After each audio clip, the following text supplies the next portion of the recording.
सास बहू की मजेदार कहानी। मध्य प्रदेश के शहडोल गांव में मोतीलाल नाम के एक वैद्य था, जिनसे आसपास के कई गांव के लोग दवाइयाँ लेने और अपना इलाज करवाने आते थे। मतलब वो गांव के बहुत प्रसिद्ध डॉक्टर थे। सभी उन्हें वैद्य जी कहा कर पुकारते थे। उनकी इकलौती बेटी थी जो बड़ी ही सुंदर थी। इस प्रकार से वो पूरे गांव की बेटी थी। सभी उससे प्यार से पारो बुलाते थे। उसे बचपन से ही कभी किसी चीज की कमी नहीं थी। बड़े ही नाजों में पली और बड़ी हुई थी।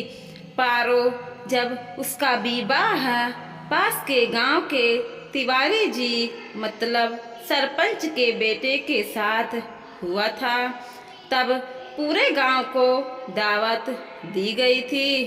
सब कुछ बहुत ही बढ़िया हुआ था, लेकिन यह क्या एक ही माह के बाद वह लड़की अपने पिताजी के पास आकर फूट फूट कर रो रही थी।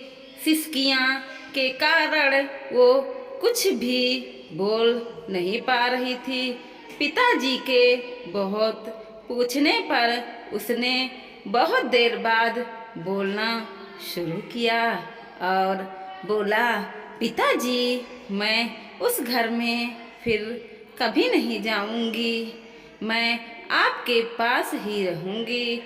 ऐसा बोलकर वो फिर से जोर जोर से रोने लगी। पिताजी समझदार थे। उन्होंने अपनी बेटी के सिर में हाथ फिराते हुए बोले, कोई बात नहीं, तुम आराम करो, हम बाद में बात करेंगे।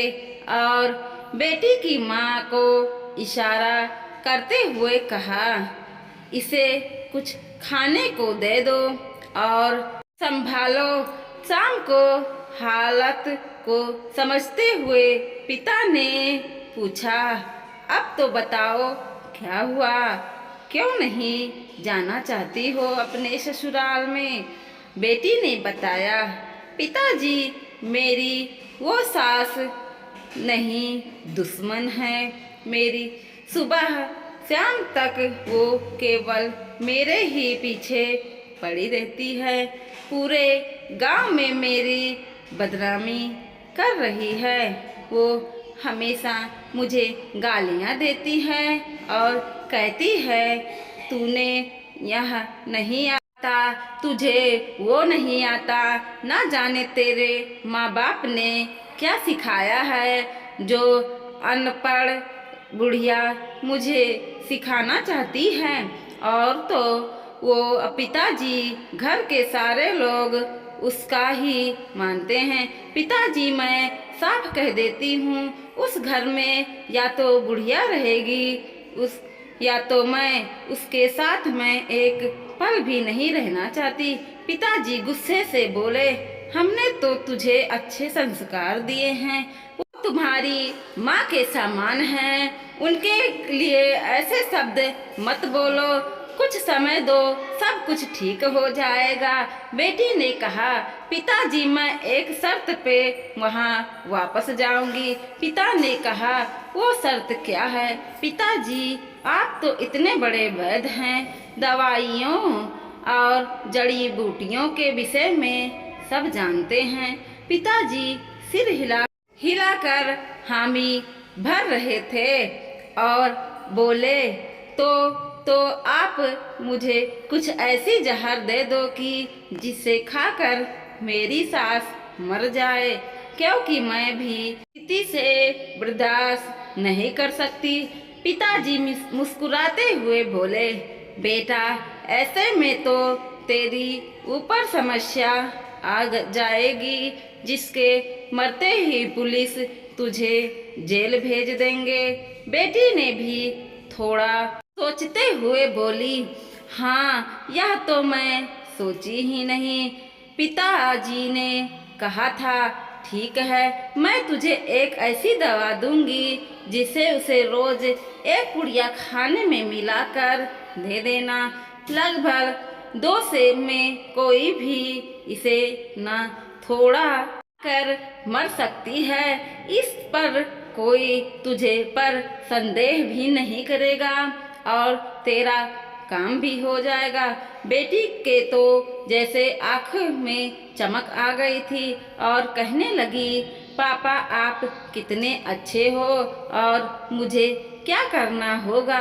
पिताजी ने कहा, और देख, किसी को शक संदेह ना हो, इसलिए तू उसे लड़ना नहीं, बड़े प्यार से रहना। वो जो भी कहे उसे मान लेना, क्योंकि वो 2 ही महीने की मेहमान होगी।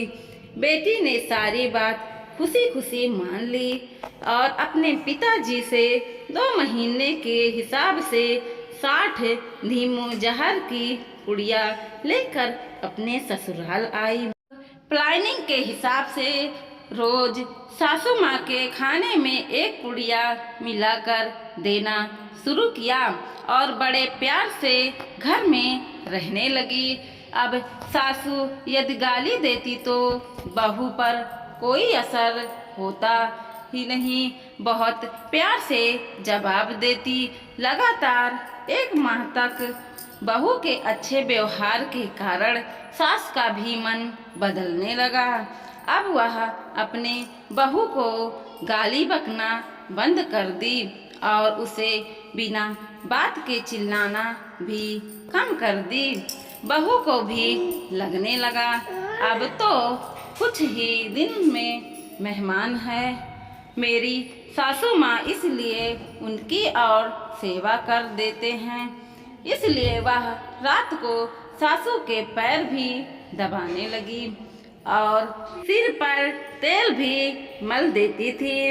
अब तो सासू माँ सारे गांव में कहने नहीं थकती थी कि बहू तो मेरी बहू जैसी हो, तो मेरी बहू जैसी, और वह अपनी बहू को अपनी बेटी से भी बढ़कर प्यार करने लगी।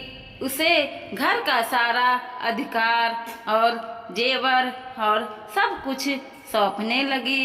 यह सब देखकर बहू के आंखों में आंसू आ गया और वह अपनी सास को अपनी माँ के जैसा प्यार करने लगी। और तभी उनके मन में एक डर समाने लगा और वह उसी दिन अपने गांव मायके आई और अपने पिता से लिपट कर रोने लगी और कहने लगी, पिताजी आप कुछ भी करके लेकिन मेरी माँ को बचा लो। पिताजी ने कहा, माँ को तो वो है सो रही है। बेटी ने कहा, अरे मेरी सासू माँ के विषय में बोल रही हूँ। पिताजी ने कहा, क्यों, क्या हुआ उनको? बेटी ने याद दिलाया, अरे पापा आपने जो जहर दिया था उसे खिलाते हुए 1 माह से ज़्यादा हो गए हैं। 15 दिन बाद वो मर जाएंगी। मुझसे बहुत बड़ा गुनाह हो गया, अब उन्हें मरना नहीं चाहिए। आप कुछ भी कीजिए और उस जहर का तोड़ दीजिए, कुछ भी ऐसी दवा दीजिए ताकि उस जहर का असर खत्म हो जाए। वो रुक जा रही थी और पिताजी जोर जोर से हंस रहे थे। बेटी को कुछ समझ नहीं आया। पिताजी हंसकर, क्यों हंस रहे हो? तब पिताजी ने कहा, बेटा चिंता मत करो, उन्हें कुछ नहीं होगा। मैं जानता था तेरे दिल में बहुत अच्छा है, तू किसी को मार नहीं सकती। मैंने जो पुड़िया तुझे दी थी वो तो काला नमक और जीरे का पाउडर था जो स्वास्थ्य के लिए लाभदायक है। देखकर बेटी, यह दुनिया ऐसी ही है, हम जैसा इस दुनिया को देते हैं वैसे ही प्राप्त करते हैं। यदि हम दूसरे को नफरत देंगे तो नफरत ही पाएंगे। यदि हम लोगों को प्रेम देंगे तो वापस में ही प्रेम पाएंगे। बेटी चुपचाप खड़ी खड़ी आश्चर्य से अपने पापा की बुद्धिमानी भरी बातों सुन रही थी और आंसू बहा रही थी। ये आंसू खुशी के थे। दोस्तों, वीडियो पसंद आया हो तो लाइक कीजिए, शेयर कीजिए और सब्सक्राइब भी कीजिए।